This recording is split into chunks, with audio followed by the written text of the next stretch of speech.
Bonjour, bonsoir et bon après-midi. Aujourd'hui, nous allons aborder 3 pièges à éviter concernant la création de vos logos, de vos mascottes et ainsi de suite, de toutes les illustrations qui vont représenter votre marque ou votre entreprise, comme par exemple le logo Make Life Simple.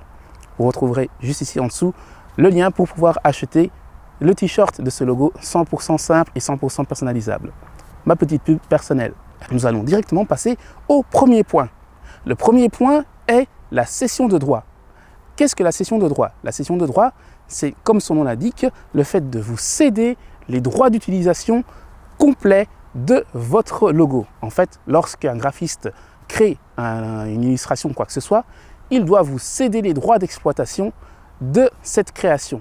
Car si vous n'avez pas la cession de droit dans votre poche, le graphiste, s'il voit que vous avez utilisé le logo pour à quelque fin que ce soit, il peut très bien revenir chez vous et vous dire « Écoutez, j'ai les droits, je voudrais mon pourcentage sur l'utilisation de ce que ce logo a rapporté comme bénéfice. » Et là, vous risquez d'avoir des problèmes.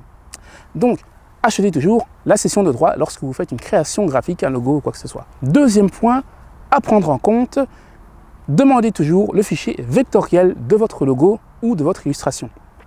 C'est simple, le fichier vectoriel est le fichier qui s'agrandit à l'infini, c'est-à-dire que ce fichier est créé sur base de calculs mathématiques.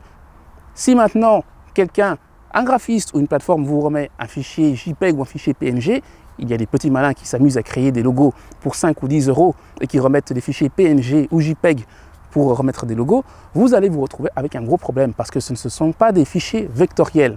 Les fichiers vectoriels sont les fichiers AI, EPS et encore d'autres formats. Les fichiers PNG et JPEG sont les fichiers matriciels.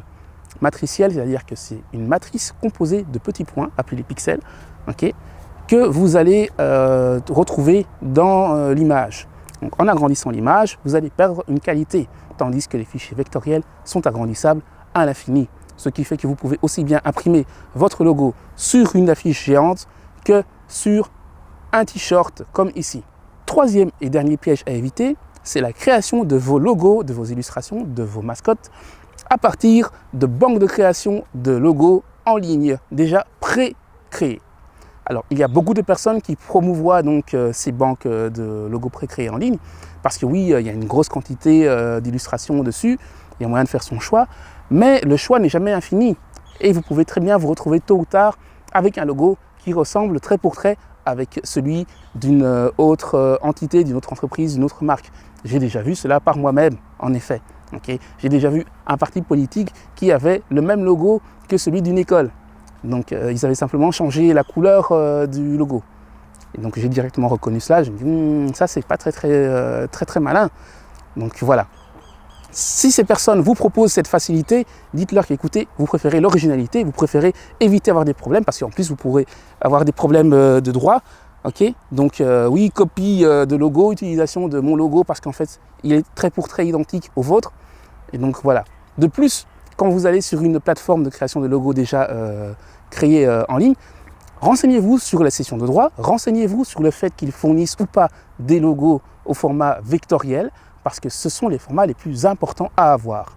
Sur ce, je vous laisse. Ces 3 points sont très importants pour la création de vos logos et je vous dis à très bientôt dans une autre vidéo.